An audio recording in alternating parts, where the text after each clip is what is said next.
Gentleman reserves. Gentleman from Massachusetts recognized. Mr. Speaker, I ask unanimous consent to insert in the record an April 28, 2021 Without objection. Military.com article entitled VA Secretary Wants More Vets Sickened by Burn Pits to File Claims, but many are still being turned away. And I request unanimous consent to insert into the record an April 12, 2021 NBC News article entitled Veterans Face Uphill Battle to Receive Treatment for Burn Pit Exposure. Without objection. 2 minutes to the distinguished gentleman from Texas, Mr. Gentleman is recognized. Thank you, Mr. Speaker. Mr. Speaker, and still I rise. And I rise today understanding that the greatness of America will not be measured by the number of nuclear-powered submarines we have.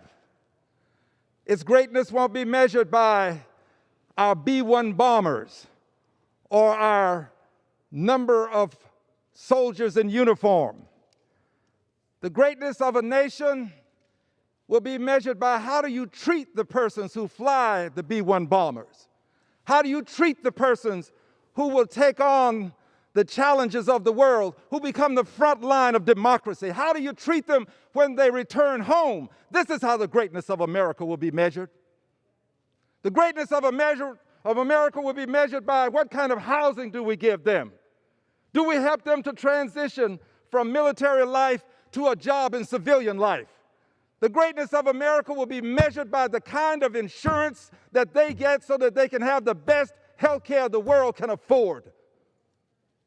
This bill, this legislation, among other things, expands health care services for a larger group of veterans who were exposed to toxic substances.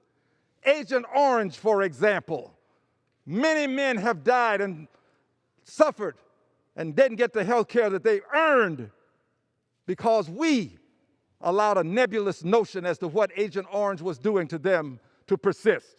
There's a presumption now. This bill increases the number of veterans without service-connected disabilities who can receive health care. If I had my way, you'd get all of your health care, whether it's service-connected or not. But I don't have my way. But I am going to support this bill because I want my record to show that when I had the chance to help the veterans, I did what I could and I voted yes. I didn't cop out. I stood tall with them. I want my record to show that I came to this floor and encouraged my colleagues to vote yes. Gentleman's time's expired. I yield back.